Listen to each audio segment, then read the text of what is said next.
a gun in the face. Then all of a sudden, they all kind of lined up. They pointed their guns at me. And this is the point where I thought, I'm going to die today. Started 2 years of horror for an American in Venezuela. They said, you need to give us your phone and get ready because you're coming with us. I'm Becky Bruce, and I spent a year researching and piecing together Josh and Tammy Holt's story about their ordeal in a notorious prison. That's when everything started to turn bad. We had another pound on the door. Boom, boom, boom. And there was the police once again. You can binge all of the episodes of Hope in Darkness on kslpodcasts.com or wherever you get your podcasts.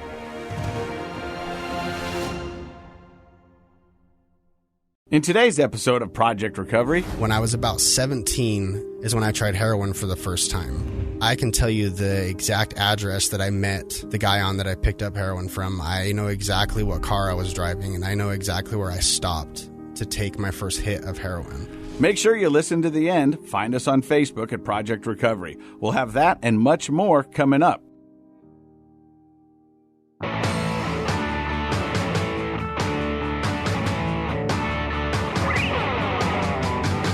Hey, welcome to Project Recovery, a podcast about addiction. More importantly, it's about recovery, and it's brought to you by our friends at KnowYourScript.org.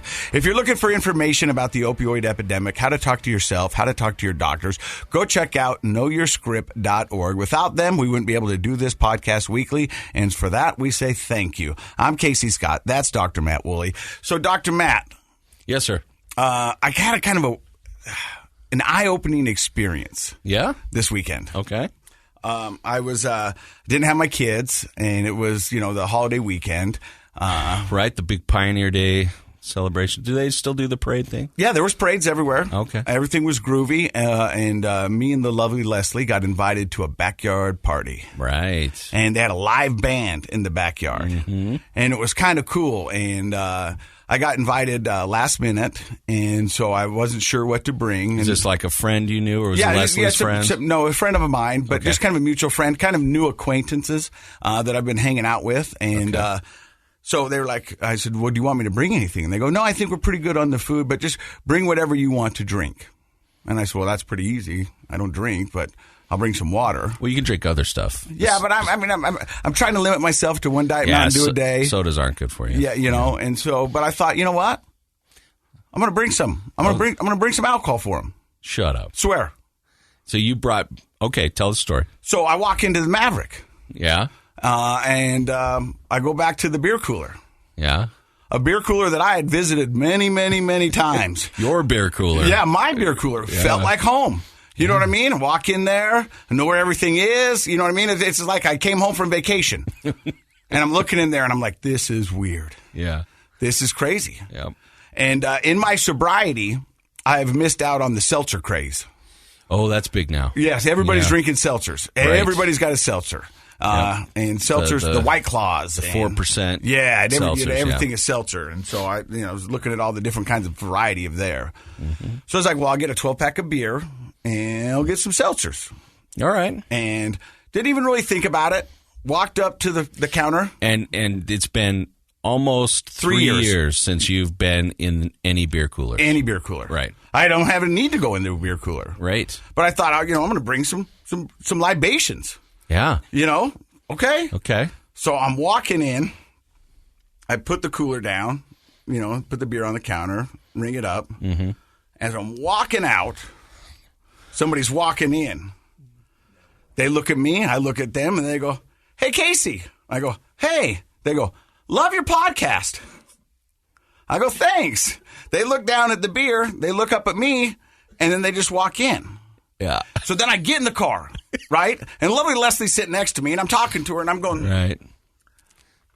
I almost wanted to turn the car off and go run back there and explain it to him. Right.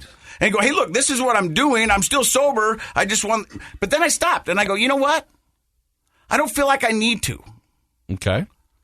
Because as your public relations specialist, I would encourage you to have done that. Well, I'm talking about it on the podcast okay, now. that works. That's the kind of weird thing. And then I walked into the party, and everybody sees you And they go, and then this one girl who I don't know, but I knew her boyfriend, she goes, is that Casey Scott? And the guy goes, yeah, I don't know why he's got 2 12-packs in his hands. Yeah. And so I'm talking to him. And I can look at Josh's face and tell that this was probably not a wise idea. But in my world, it makes sense because I'm not drinking because I don't want to. You know what I mean? And so I just brought these two because that's what the party was doing. And I sat around there sober, drinking water, dancing to the band, having a great time. And you didn't feel like you had to explain to anybody? No. So why do you think you did that? Like, I will say this, push pause. We are very judgmental of behavior. Yeah. That's what humans do. There's an evolutionary reason why and all that. So we can't really help but being judgmental on some level. Being non-judgmental is learned. Uh-huh. Okay. But if you can be non-judgmental about the behavior, you can say every behavior has a purpose. Don't judge it. Just try to know the reason. Why did that happen? Why did something happen? So you went in. You could have just come with some waters or some sodas, but you brought the alcohol. Mm-hmm. Why do you think you felt the need to do that? Maybe to prove a point. To who? And what point? Well, it's interesting that you bring this up. Maybe to the people at the party going, hey, look, I'm okay. And I'm not going to be here talking to you guys about sobriety. So like a test of strength, I can carry these in and have them around me but not drink them? Maybe a little bit of that, know, and go, hey, look. And that's the thing is I don't want to be judged, just without knowing the whole facts. And have somebody go, well, he does this podcast. He promotes sobriety. He promotes recovery, which I do. But I'm not anti-alcohol because I'm anti-alcohol for me. Yeah. Because I had a problem with it. And if somebody else seems to be able to do great, hey, that's great. And I like the debauchery. I like the people there. I like the craziness. I mean, I did. And not once was I ever tempted to have a beer, to have a shot, to do anything. I just sat there with the lovely Leslie. We listened to the band. We danced. We had a good time. And at 10:30, when it started to get crazy, I looked at Leslie and I go, time to go. She goes, all right. We got in the car and we went. And then on the way home, I was sitting talking to Leslie. And I was like, you know what was weird? And normally when I say that, she just doesn't say anything because she knows I'm about to say something else. Yeah. And I go, at that party, I maybe saw 2 to 3 people that were out of control, that had too much to drink. Okay. The rest of the people... How many people do you think were there? 60. Oh, wow. Okay. The rest of the people drank like gentlemen. Just had a normal amount. Yeah, you know what I mean? Just had a cocktail or had a beer, sat down on the lawn chairs and talked. And I thought, where would I have been 3 years ago? There would have been 4 out-of-control people at that party. Yeah. And the fact that I went there and had a great time and even brought him beer and, you bring up that, I don't know why I did it. Can I venture a guess? Sure. I don't think it has to do with proving it to anybody else. I think that's a proof to yourself. And the reason I say that is there's a theme that's come up on our show when you talk about this, and the theme is I can still go to places with alcohol, starting at the very beginning when your mom said, we're having a family party, we'll make sure nobody's drinking, and you were just maybe a week out of, or a few days out of rehab, and you said, no, that's not how I'm going to do this. I think you were testing yourself. I think you sometimes feel like maybe you need to prove to yourself that I can be that close to the alcohol and not use it. And I think a lot of people listen to this and go, hey, that's a dangerous game. But I don't know any other way to do it. You know what I mean? And well, the question is, why do you feel like you need to prove it to yourself? Because I don't think you need to prove it to anybody else. Everyone else was surprised to see you with the booze in hand. Yeah. And you've coming up on 3 years. You've been super public about it. I think everyone got the point. I think that was for you. And that's my question is, why do you think you need to prove it to yourself still? I don't know. I'll probably have to think about that. Okay. I mean, I don't have an answer, right. I don't have an answer. I think there might be an element of self-check, and I think this is what a lot of people in recovery go through, is occasionally they have to kind of double down and do a self-check and like, how am I doing? Where am I at? Am I really happy with doing things this way? Am I really happy being the sober guy at the non-sober party? And the answer to that is yes. Well, and then maybe that's part of the purpose of doing that check with yourself, proving it to yourself. I can act, because that's a new thing. You just did something that you used to do daily daily. It was daily. Yeah. I didn't want to put numbers in your mouth, but I think that's daily, right? Yeah. And for a lot of years, and especially those last few years, and you haven't done it in 3 years. So that's a new behavior for you to go in and purchase alcohol and carry it out, into your car. Some people would say that's sort of, it's an association. It could be even a little PTSD-ish, because that was a behavior that happened right before you had your DUI. You went in, you bought the beer, you went out to your car, and then we know what happened. Yeah. So you did it this time, but you stayed in control, didn't drink the alcohol, gave it away when you got to the party. So I don't know. I mean, I'm not criticizing, and I'm just saying sometimes it's good to be non-judgmental and ask yourself, what purpose did my behavior serve? If you're listening to this show and you say, oh, there's no purpose, no. Every behavior has a purpose. It may not be a healthy purpose, but every behavior has a purpose. And if you're going to be insightful about yourself, if you're going to maintain something as hard to earn as sobriety and recovery, then you need to understand why you do what you do. And people might be asking, Casey, why are you telling this story on the radio show and the podcast? Because I promised you one thing when I started this. I'd be honest with you. Right. And that's what I'm doing. And so I do value your opinion and talking with you. And I even told Leslie, I just found out what we're talking about at the first 10 minutes of the podcast. I said, this is what we're going to talk about. Yeah. Because that's the thing, is that when people see me at the party, and I go to parties, and majority of the parties, there's some sort of alcohol there. Right. And the crazy thing that happens, and it happens without a doubt at every single party, I usually end up talking to 4 or 5 people who want to know how I did it how I'm doing it. And so, they go, yeah, I think I might be drinking too much. And I go, well, the fact that you're asking me that, probably a good sign that you are. Good sign, and I go, the thing, like, I wouldn't go to a party right out of the get-go like that, because I don't know if I was strong enough. I didn't have the tools, but I felt 100% confident that I was not going to drink. And I feel that every morning I get up, I go, I'm not going to drink. Mm-hmm. And it doesn't even cross my mind. So I just thought that I would bring this up to you, and it's good. I'm glad you brought it up. I don't know if people think there's an ulterior motive to sharing that on the show. I think that sharing our experiences is what's making the recovery community grow. And we have outlets for it now. We have social media. That's finally a good use for social media. And we have podcasts, and we have other television and radio programs and things. And it's because people are talking about it. You know what it was like when we were growing up? People didn't talk about it. No. Nobody was like proud of themselves on a public platform that they weren't, drinking. Celebrities were not coming out and talking about their problems and sobriety. We just knew our rock star favorites went to rehab and then they were back, and nobody talked about if they were sober or not. And I think sharing your experience, and I like the fact that you said it's not for everybody necessarily. Like, that was a pretty risky thing you did for somebody. For you, it worked out. It didn't seem risky. It did. I can tell you that. I think your unconscious mind, though, wanted to test yourself. That's what I'm saying. I can tell you right now, I did not consider it a risky move when I did it. Or consciously. But I bet you there was. So you're talking to the guy who believes / knows we have conscious mind, and we have a preconscious and an unconscious mind, and it's that unconscious mind sometimes gets in the driver's seat, and that's where we end up doing some things that are productive or unproductive that we weren't really planning on. And I think maybe that unconscious mind of yours was like, could I do that? Could I test myself? Can I push myself? You went to Mexico. You didn't drink. That was a first. Yeah. Right? And I've been to Vegas twice and haven't drank. And that's an accomplishment for almost anybody, but especially for you. And now it was like, can I walk into my old stomping grounds?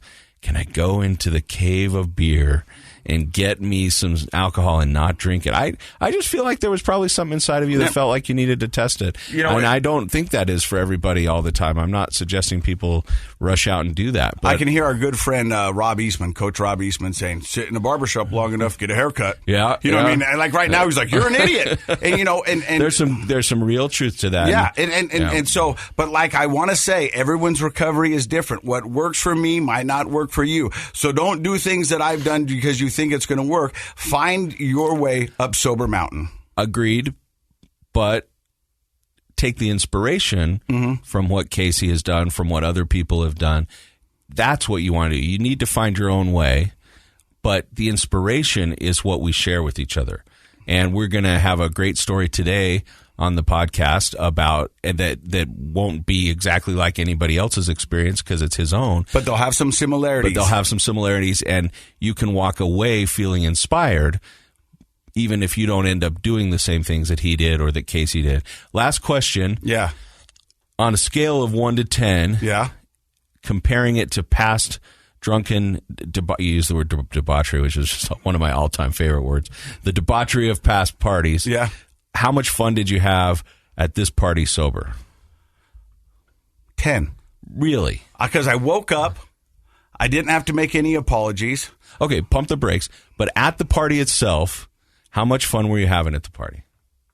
10. Okay. I really was having a 10. I was bouncing back and forth from group to group. I was dancing with the lovely Leslie. I was listening to music. I was surrounded by friends and peers, and I had a blast. And how was Sunday for you? It was awesome. I didn't wake up with a hangover. I didn't have to apologize to anybody, and I made my 8 o'clock tea time no problem. Awesome. How'd you golf? I shot a 79. Well done. Yeah, that's a good day. Hey, we've got a great guest for you today. His name is Randy Burton. He's 30 years old. He's an MMA fighter, but he's been battling addiction. We'll find out more about that in just a few seconds. 2 years ago, Americans watched in horror as a crisis unfolded at the Kabul airport. There's desperation and anguish. More than 80,000 Afghans have since arrived in America, but this story is still unfolding. I'm Andrea Smartin. In my new podcast, Stranger Becomes Neighbor, we'll find out what happens to these new arrivals in our communities. Who would help our newest neighbors? Follow us at kslpodcast.com, Apple Podcasts, or anywhere else you listen.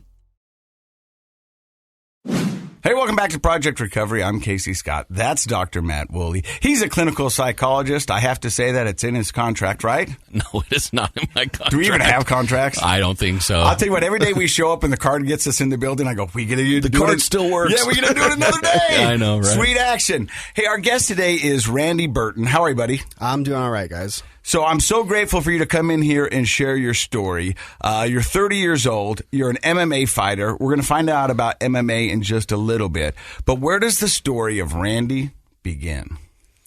I'm 30 years old, and I had just turned 30 February. So it begins with, my mom was pretty much my mom and my dad when I was growing up. Was super grateful for that. She, coached all my T-ball teams, all the 4 diamond teams. And once I got to be about 10, the dads didn't want her teaching their sons anymore. So my mom had to kind of back off of that. Why was it just your mom? Did your dad bounce or? Yeah. So my dad left when I was about 2. And then I didn't meet him till I was about 13. He struggled with addiction also and did some prison time.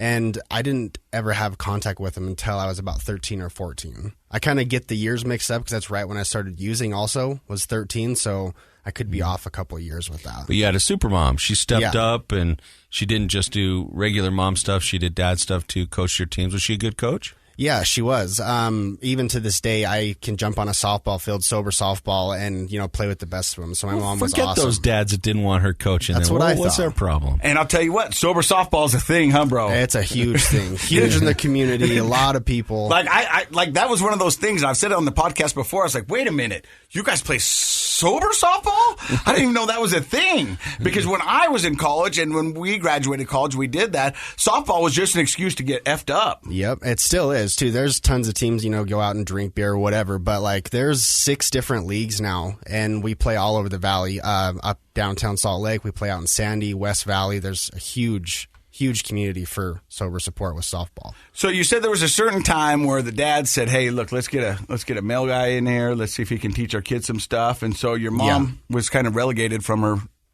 duties. Yeah, she was. And, growing up with my grandparents also in my life, we did tons of family vacations. Lake Powell was a big trip that we would take every year. My family is Italian, so we always would gather around food. Everybody, drank normally in my family. They would have wine at dinner, drink beers on the weekends, barbecues, super normal. I'm actually the only one in my family, my entire family, that suffers with addiction. And so it was really strange to me because it was just normal, but I was definitely not normal. So you didn't see, like, you weren't seeing relatives falling down drunk and having problems with it. It was alcohol was being consumed in sort of what we'd call kind of a normal fashion. It was just part of the meal, maybe part of the activity. Yeah. Now you said that you have a bunch of sisters. Is that correct? I do have a bunch of sisters. Yeah, 8. Whoa! A lot of women in my life. Wow, Yeah. that's a lot of estrogen. Yes, it is. And it was due to marriages also, because my mom got married 2 separate times, and so there was kind of integrated families. And those sisters are still in my life. So we kind of had just a big integrated family, but not blood. But what was that like, not having brothers to hang out? Did you ever wish you had brothers growing up? Yeah. So my mom would always make jokes with her friends and my sisters that I'm training you for when you're older. And I didn't know what that meant when I was, 9, 10, 11. Right. But now I can totally see that I treat women with a lot of respect, due to my mom And you my love the sisters. Hallmark Channel? No, I don't love the whole, no, I do not. But I actually think that's a good point is, growing up with a lot of sisters, with a very hands-on mother. Yeah. I think that can help a guy kind of get out of his guy self and be understanding of and respectful of the women in his life. So I think that's fantastic. I definitely am grateful for it. But you said at the age 13 is when you started kind of using? Yeah. So I remember the first time I smoked pot for my first time. Everyone says it's a gateway. Not for everybody, but it was for me. I remember I was with some buddies after hockey. I played hockey in high school. But I was 13. I smoked out of a bong for my first time. And the first couple hits, I didn't feel it. I think I was expecting like this huge high, because that's kind of like what the clouds open up, something, sun rays hitting you, like some life altering moment. Yeah. Which I think a lot of people expect when the first time they try anything, because you've heard of this forbidden fruit, this taboo thing, and you've seen it in movies. And people talk about it, and there's a stereotype about what happens. But eventually, it got you. It did. And after I took a few more hits, I got to the point to where I was so high that I kind of started having an anxiety attack. Like everything was starting to shift in front of me. Which is super common. Yeah. It happens a lot. Yep. And what's even weirder is I knew in my stomach, I felt like, hey, I want to do this for the rest of my life. So even though you were having the anxiety, there was something about it that was drawing you in. Yes. Okay. What do you think that was? I know for me, growing up, I was the kid that was headbutting paper towel dispensers. I was snorting pixie sticks. I was pumping the lead out of the lead pencils, acting like I was shooting up. So I was always looking for a rise out of people. I was always wanting to be seen. I was always wanting to be heard, and I didn't feel like I ever had a voice. And so when I started smoking, it made me comfortable. I started feeling like I could connect with people. I started feeling like I could look at myself and I mattered. And I can totally look back from the years of treatment that I've done and realize that a lot of it was the abandonment from my father. I've read a few psychology books too, and understanding that implicit and the explicit memory when you're forming as a child, I didn't realize that that's where my abandonment came from. And I've done a lot of treatment and a lot of self-help to understand that for myself and then to accept that. And I'm glad you bring that up, because I think a big part of our maturing as whether you're a boy or a girl growing up is having a healthy model of both a male and a female in your life. And in your case, not having a healthy male role model right there in the house would, and it does for a lot, because this is the case for a lot of boys, they kind of get into hyper masculinity, like trying to do shocking or crazy or super tough guy stuff. And so, butting that was me. All that kind of stuff. And so I can see how that on the one hand, having all the women in your life growing up was helpful in that regard, but you definitely were behind the 8 ball or without direction for how to grow up in a healthy way as a man. And so you start, little boys who grow up without a healthy male role model in their household will often turn to, what are my friends doing? What's going on TV shows, what looks like the manly thing to do. And they become like hyper in that pursuit. On Off before we started the show, though, we were talking about some other stuff, and you also shared, in addition to obviously the abandonment issues, which were probably the primary reason that was going on for you, there was a secondary reason, I think, and you mentioned that you came late into puberty and you were a lot smaller maybe than other kids, because what's happening at 12 and 13, right? That's prime time where boys are starting to shoot up. I remember there was this kid named Chris in seventh grade. He had like chest hair. We'd all be like, "Oh man, Chris has got chest hair," we looked like little boys still, and all that kind of stuff. And do you think that affected you being smaller and kind of late to puberty? I definitely think it did. I was in 10th grade. I was about 5'7" and 112 pounds. I know that because that's when I wrestled. Okay, so you know exactly what you weighed. Yeah. And what are you now? I'm 180 and I'm 6 foot. Yeah, he's a lot bigger now. And an MMA fighter. But we've talked about this on the show, I think, a little bit when it comes to development, and that's that prime identity development. Who am I? Dad's not around. That's pretty rough. The other piece is, how do I fit in with everybody else? And boys who are late maturers struggle. Early mature boys are better off than late mature boys. And the reason for that is you kind of feel like a little kid and you want to feel tough and manly in junior high. No, I get it. So at 13, you tried weed for the first time. Where did it go from there? So after I did smoked weed, me and my friends would pretty much, ditch school or leave early from school, and we would smoke every single day. At about 15 is when I started dabbling, taking Xanax, and I started taking mushrooms. And once again, same thing with the weed. I, took these pills and these mushrooms, these hallucinogens, and immediately I loved it. I started, seeing stuff move, and once again, that connection piece, it plays out in my entire search for drugs. And so I was laughing, I was having fun with these people, and slowly I started graduating, to harder substances. And, they talk about it in DARE, how, if you start using one drug, your inhibitions are going to lower, and then you're going to search for other things. And, that's exactly what I was doing. Wow. So all of a sudden you go from weed to Xanax to mushrooms. At this point, you're about 15, 16? Yeah. What about alcohol, though? Because I'm kind of curious. If you grew up with alcohol just being a normal part of, activities and dinners and stuff, did you ever drink? Like, did you ever sneak a beer when you were little or that kind of stuff? I never. So I drank some like Smirnoff Ices, but I really didn't like how alcohol made me feel. When I was, detoxing off of heroin, which that's kind of further down the road that we can talk about. When I was detoxing or I was coming down off ecstasy or methamphetamines, that's when I would reach for the alcohol because it would take that pain away.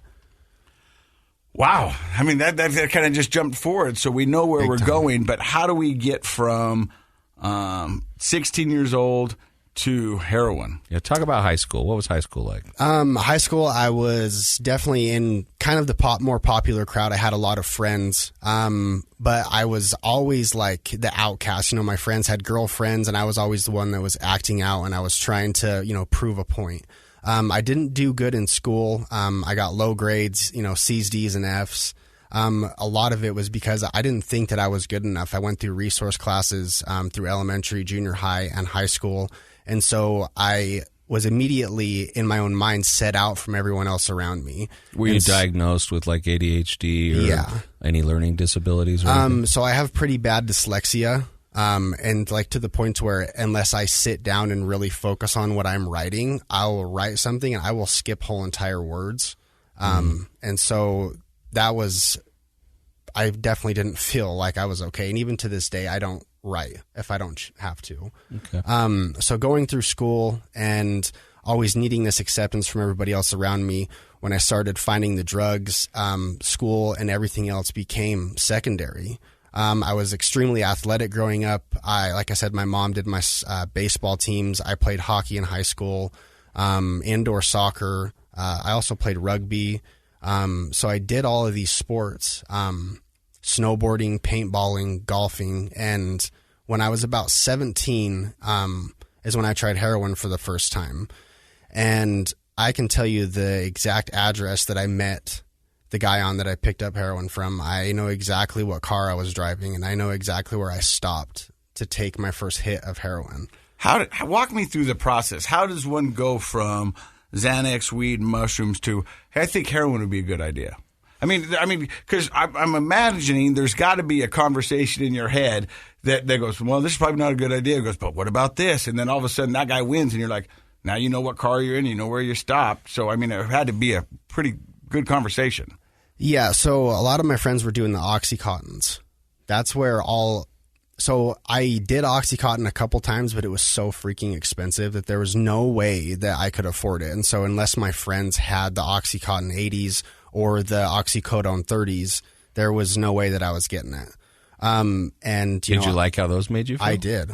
I did it a few times, and once again, it made me sick just like the heroin did. But I liked it. I really, really liked it. It made everything numb. I didn't have to think about how less of a person I was than everybody else around me. And it was just made me comfortable for the few hours that it was in my system. Boy, isn't that a common story? And I'm sure, Randy, you've talked to plenty of people that relate to that. I know we've had a lot of people on the show that it's like that emotional numbing out. You know, we have traumas, abandonments, things like that. And when you find something that helps that go away for a time, it's pretty tough to turn it down. Well, I think you just said it. It made me not care that I was less than a person of the people I was with. You know what I mean? Yeah. And which, of course, Randy, I think you know now was just the perception of a kid who was struggling. Obviously, Absolutely. You weren't less than those people, but that was your identity. That was your self-perception, and that's heavy stuff to carry around. So you tried heroin. Do you smoke it, snort it, shoot it? I've done all of it. I started out smoking it. I smoked it for probably 6 years. And in that time frame from 17 to about 22, I ended up selling all of my hockey gear, pawning my paintball guns, my snowboard equipment, stealing from my family, and ended up homeless downtown Salt Lake, just a couple miles from where we are right now. Now, what does your family go through? What did they do when this started to become a huge problem? At first, they weren't really sure what I was doing. And so, you know, they would ask me, and I would kind of be honest about some of the things I was doing, but I was not telling them about the heroin use. But they tried to get me into treatment. They tried, helping me with jobs with family members. And so they were enabling me. Extremely enabling me. But that's the crazy thing is they think they're helping. Yeah. And they're doing what any parent would do, given the information that they have. Yeah. Well, part of defining enabling is not, I mean, you can look at it as what the parent does or the caregiver does, but probably a better definition is how does the kid respond? Yeah. So offering help can be helpful or it can be enabling. It depends on how the person responds, right? That's interesting. Yeah, you're exactly right, though. It's how I'm taking the help. So that's why we want to be a little careful not to blame parents that jump in and try to rescue and help, because maybe that behavior with a different person in a different time would have resulted in success, right? Yeah. And so we have to be a little careful. After a while, though, then the parents or whoever it is, they do need to pump the brakes and realize, hang on, this isn't working out. And that's what it sounded like Randy's parents did, because you ended up homeless. They definitely did do that. And you're exactly right with how was I accepting the help? I really wasn't ready to quit. You know, I was lying by omission with everything that I was doing. So ultimately, I was willing to take the help just so they would get off of my back about everything. And so I was immediately manipulating and justifying what I was doing. And it got to the point where I would get a little bit clean. I would start to look healthier. And then I would start asking them for money again. And then right back down the hole I would go. A vicious cycle. Yeah. That's exactly what it is. It was day in and day out. And, locking myself in the bathroom, and I could see their feet underneath the door, like trying to listen if there was a lighter sparking or what I was doing, and, taking 45-minute showers. We're in a drought, Yeah. This was a couple years ago. Okay. So we're fine. It's why we're in a drought. It's a Randy shower. 5 minutes. Thanks, Randy. We cracked the case. And it's crazy how much it's changed with my family, because now it's they know all of my patterns. They know the top 5 relapse things that I do, which is not answering my phone, not texting back, and not showing up for commitments with them or for other people. And now my family, if I use it's get out. It's, don't come back to your sober. They have a line. They have a strong line. Yeah. Healthy boundaries. Al-Anon helped my family a lot. Oh, Al-Anon's great for families. Anybody who's listening and struggling with, am I being helpful or am I enabling? Al-Anon is a good resource to kind of help you figure that out. Absolutely. You're listening to Project Recovery. We're going to take a break. Coming up, we're going to find out where Randy hit rock bottom and what he's doing now. Welcome back. We're here with Randy Burton, 11 months sober. How long would you say you battled with addiction? So I went to my first treatment center in 2009, not fully knowing that I was, an alcoholic or a drug addict. To me, they're the same thing. And my first use was when I was 13, like I said earlier.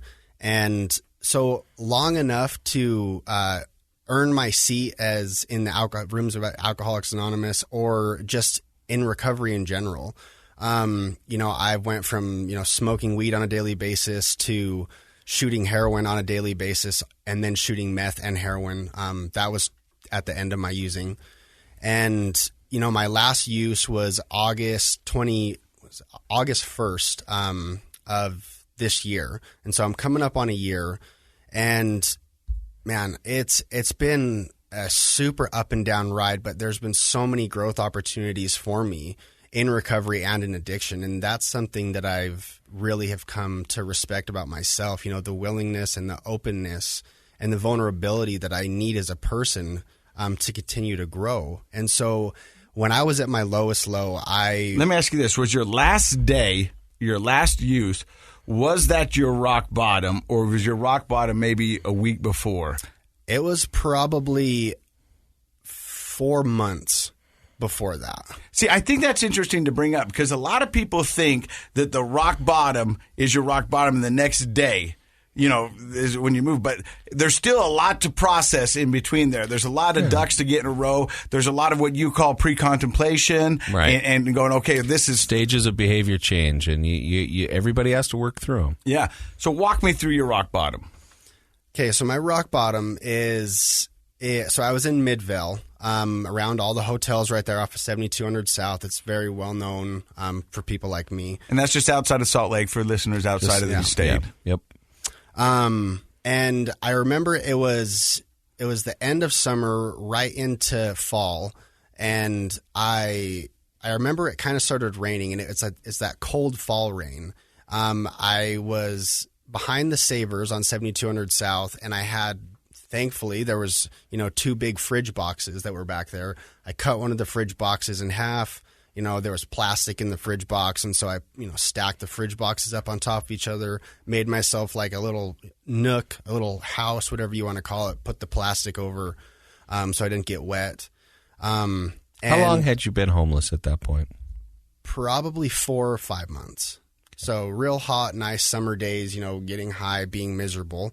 But towards that end, I was getting to where I was getting sick if I wasn't using the heroin every single, 2 or 3 hours. And with that rain and the mixture of walking around, up and down 72 trying to find drugs, and the bottoms of my feet were almost completely deteriorated from the meth that I was shooting so often, and from the walking that I couldn't take a few steps without stopping.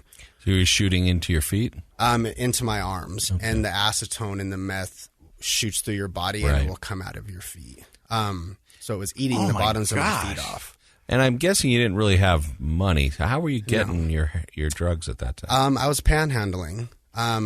Me and Casey talked about, that silver tongue. Even though I was in addiction and I looked, like death warmed over, I was able to approach certain people and ask them for money. My target person was, a middle-aged woman with, either someone with her or a boyfriend and a girlfriend, because I know enough about the mind that if I ask the male for some money, he's going to want to give it to me just so he can look good in front of the female. And so, like, I'm smart enough to know that stuff. You're using the psychology against just manipulation people. to its core. Right. Yeah. And, sleeping in the box, walking around when it's, freezing rain, and to the point of where I'm pulling on doors of hotels, trying to get in to just get out of the cold and that pain from being dope sick, to where my joints are hurting, my knees are hurting, and I just need to get warm for a second. Did you ever get into breaking and entering, taking things, selling them, pawning them, that kind of stuff? I did steal some rings from my family because they were an easy target. I was always really scared, and I never broke into anybody else's houses. I never stole from stores unless it was food because I was always so paranoid that I was being watched. So I never got into like stealing cards and, stealing stuff from stores to pawn, but I did steal rings from my family. Your family. Yeah. But the panhandling, it seemed like you had a system that worked out for you. It did work. So you're behind the Savers. You're in your makeshift home. Yeah. And this is your rock bottom? Yeah. And I think it was a day, maybe 2 days later, I was, walking in the same area, and, thankfully my mom, always the person to show up and support in a healthy way now. She pulled up. I was walking down the street, and she pulled up, put her car in parked, and walked over and grabbed my arm, and just saw the track marks going down my arm, and just the tears in her eyes and the pain that I was feeling from not having my son in my life for 2 years. My marriage went down the drain because of my addiction. And so this shame, this guilt, this hopelessness that was inside of me, I had that moment of clarity. My mom looked at me and said, "Are you going to die like this?" And thankfully, I heard her, I seen her, and it got me up to uni, which is now I think called the Huntsman Mental Health Institute. Okay. It's a freestanding psychiatric hospital here in Salt Lake City. Yep. Yeah, it's a great place. I've been there many times. Yep. I've been there once, but I liked it. Yeah, it is. It's a lifesaver. And so I went up there, and I did the detox. I got out. Now, mind you, I stayed sober for a minute, and then I had one more relapse that was extremely bad. Yeah, you took it back out for a test drive. I did. I took a little test drive, and it's strange how the universe, God, whatever you want to call it, is always there for you. I had someone give me a very large amount of meth. I ended up doing 16 grams of methamphetamine in 4 days, and I used heroin twice, and I overdosed both times when I used the heroin, and I overdosed twice in a 24-hour period. Thankfully, the people that I was with, the first time they had Narcan, the second time they didn't have Narcan, and they pretty much drugged me back into the hotel room and threw me in the cold shower and hoped I woke up. And then also shot me up with a little bit of meth to jumpstart my heart or to give me adrenaline. Thankfully, that worked. Wow. And after that, I've been sober. So you knocked on death's door multiple times. Yeah. I definitely have. I also have 2 suicide attempts in the past. I was in jail detoxing one of many times, and I got this idea, that I haven't seen my son. I'm in jail again, so I'm going to use my pants and I'm going to hang myself in my cell. And it's strange because I've always believed that this part of me, this ego part of me, has been running my life, kind of like the unconscious of what you were talking about. And I put the pants around the bar, and I tied the pants, put them around my neck. And for some reason in my heart, I knew that I wasn't going to die. And then I remember saying out loud, "Let's see how deep this rabbit hole goes." And so I started to crocodile spin with my pants around my neck. Oh. I whited out. I felt my tongue fall out of my mouth, and everything went white. And then after that, I saw an image of my son come at me, but it like went through me. And then I woke up with 10 guards in the cell cutting me down, basically. So once again, at death's door. What did that experience mean to you?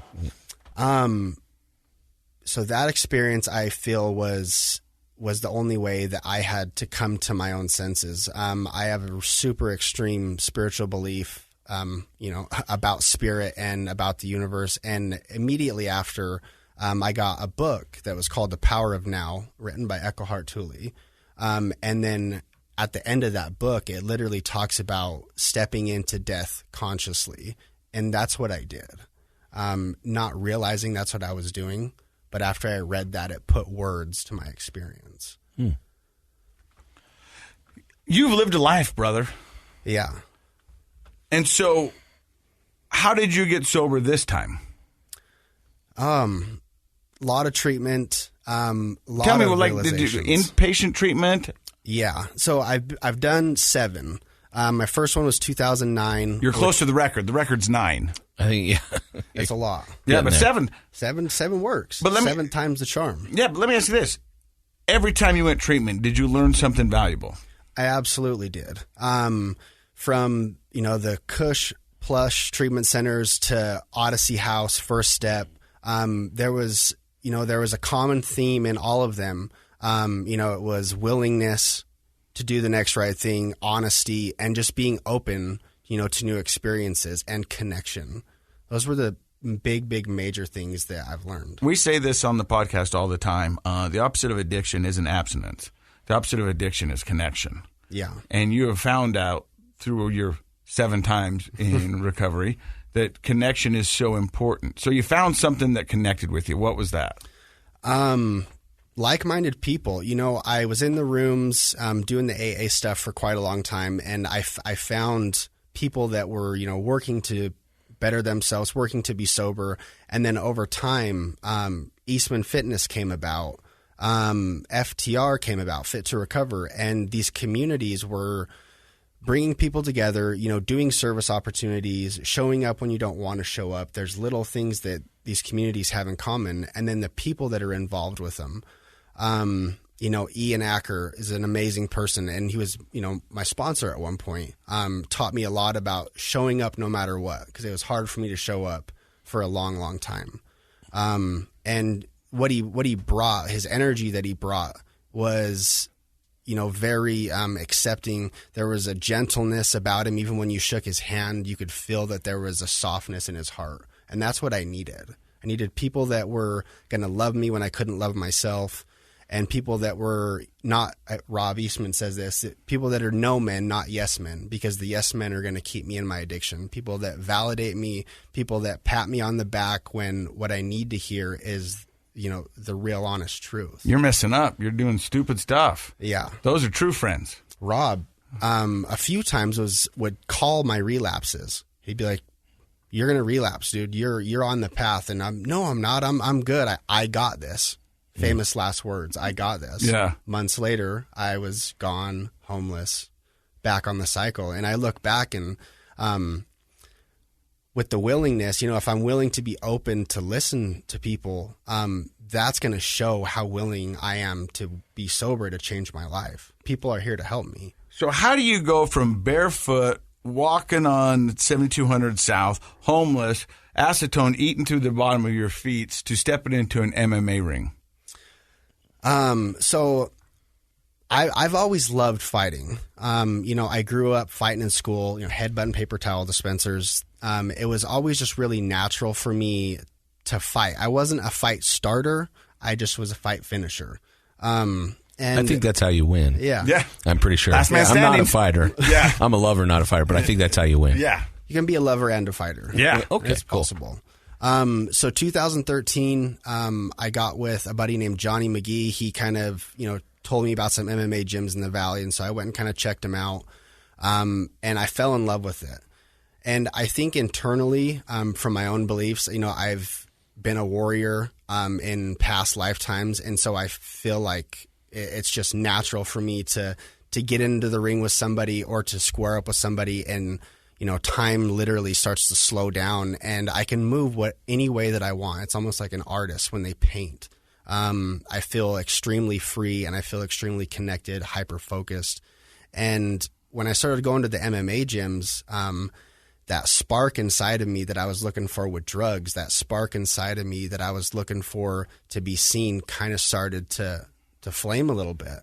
And, fast forwarding a little bit, I went to 4 or 5 different gyms. I found my home at Eastman Fitness, and, Rob's taught me a ton of stuff, not just from wrestling or striking, but just from life. And getting into the actual ring was something that I was not nervous at all for. It was almost like I had already done this before. That's how I felt. When they locked the bolt, very surreal and almost like a deja vu. And, getting in there and the hard work, the consistency, the commitment, the integrity that comes with training at that level is something that you have to build and find. It's not just in somebody. It's a lot of process of pain and suffering. Breaking through the suffering and getting to that other side is ultimately what I feel like life is about, but fighting has taught me those concepts. And let's go a little further into your kind of metaphysical and spiritual beliefs. You're wearing a really cool necklace that I was commenting on. Tell us a little bit about that, and then tell us how that metaphysical and spiritual beliefs, how has that helped your process of recovery? So tell us about the necklace first. It's cool. Yeah. So the necklace, me and my girlfriend. It's like big as a monkey's thumb. Yeah. It's so huge. it's a big piece of smoky quartz. It's got a little bit of hemp wrapped around it, and then silver linking it to the chain. It just kind of representing and bringing in calmness to the situation, clarity for life.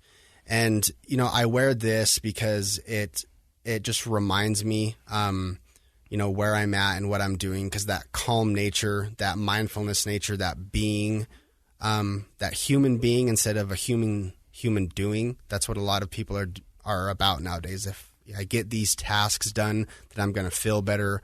But the being is being lost. And I feel like in my recovery, being able to slow stuff down and being able to be present in the moment is something that I've been working on for a long time. And that's kind of what drugs gave me also. They gave me that sense of peace and knowing that I was okay. The spirituality side for me in recovery it's grown immensely. I look back on my own patterns and understanding how much my ego and my pride played a part in what I was doing, and then how much I had to prove to other people that I was good enough. Kind of like what Casey was talking about with the beer situation. I think it was totally normal for you to want to go back inside and be like, hey, this is what I'm doing, because internally, like, we want to show that we're doing okay. And then I really loved how you said, I don't have to go do that because I don't have to prove to anybody today, because in my heart, I know what the real answer is. Branching off into my own beliefs about religion and about spirituality, and how I hear people contradicting themselves and saying this religion's bad, that religion's bad, your path is wrong. If you're a true spiritual person, how ignorant would I be to tell you how or what or who God is? And I think when I understood that concept for myself, that everybody's path is their own, just like a perspective, and being able to walk your own path and live your own life and give your own merit for the gratitude of what you have is ultimately what we're here for. Listening to that inner spirit, that inner voice, we all have that little angel and that devil on our shoulder, telling us to go right or left or to make, these choices. We're born with that, and I don't think it ever goes away. But the more you feed that dark side, the louder it's going to get. I know for me, listening to my spirit guides, praying on a regular basis, whatever your prayer looks like, I think just giving gratitude, understanding that the connection is real.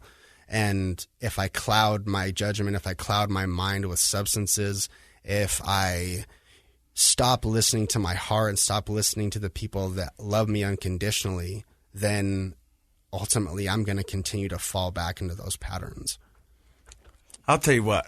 That's well said. I was sitting there and I wanted to say hallelujah at the end, because you were saying all the right things, and it sounds like you have really put a lot of thought into this. And, through your pain and suffering, you've come to a better realization of who you are and what life's all about. I love the fact of the necklace. I love so much about you. I don't know if we've ever talked about this bracelet on the podcast. Frankie, actually, my daughter, gave me this when I was in rehab. The first time they came and saw me, which wasn't a good day, ended up being a great day. I'm sitting there at the front, and my mom's driving my kids out the front gate. The brake lights come on. Frankie jumps out, and she runs up to me and she goes, "Oh, Dad, I forgot. I made you this." Oh, and I put it on, and I've never taken it off since. And it says "Loving Hope." And I don't know how many times I look at that throughout the day. And every time I do, it reminds me that I'm doing the right thing. Yeah. Yep. And so I understand having something on there that brings you a calmingness, that helps you understand that the path you're on is the right path. And that's what recovery is. You've got to do it for yourself. Everybody else benefits when you're sober, but the reason you're doing it is not for them, it's for you, because you're a better person this way. I appreciate you stopping by, Dr. Matt. Any last thoughts?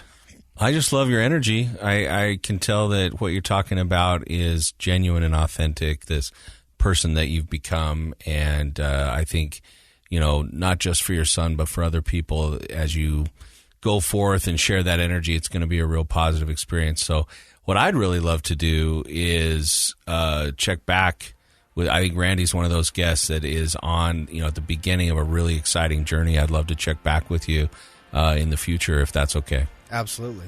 Awesome. Thank you for stopping by. Thank you for listening. Don't forget, Project Recovery is brought to you by our friends at knowyourscript.org. And Project Recovery is what, Dr. Matt? It's a KSL podcast.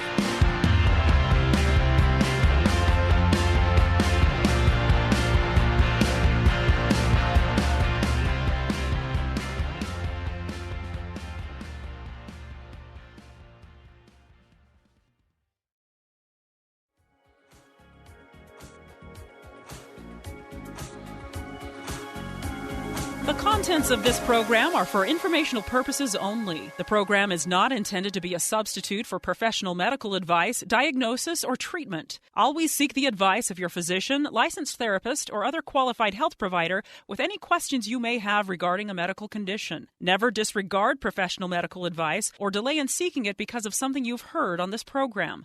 KSL does not recommend or endorse any specific tests, physicians, products, procedures, opinions, or other information that may be mentioned on the program. Reliance on any information provided on the program is solely at your own risk. 2 years ago, Americans watched in horror as a crisis unfolded at the Kabul airport. She was tear-gassed and beaten. Images of thousands desperate to escape Taliban oppression filled our news feeds. More than 80,000 Afghans made it to America. But the story didn't end there. It was very cold. There was no power, no heat. Who would help our newest neighbors?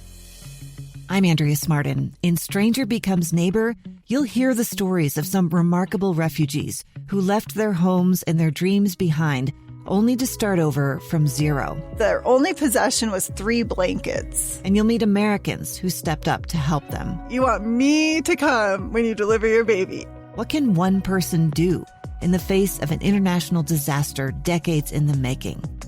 That's Stranger Becomes Neighbor. Find us at kslpodcast.com. Follow us on Apple Podcasts or anywhere else you listen.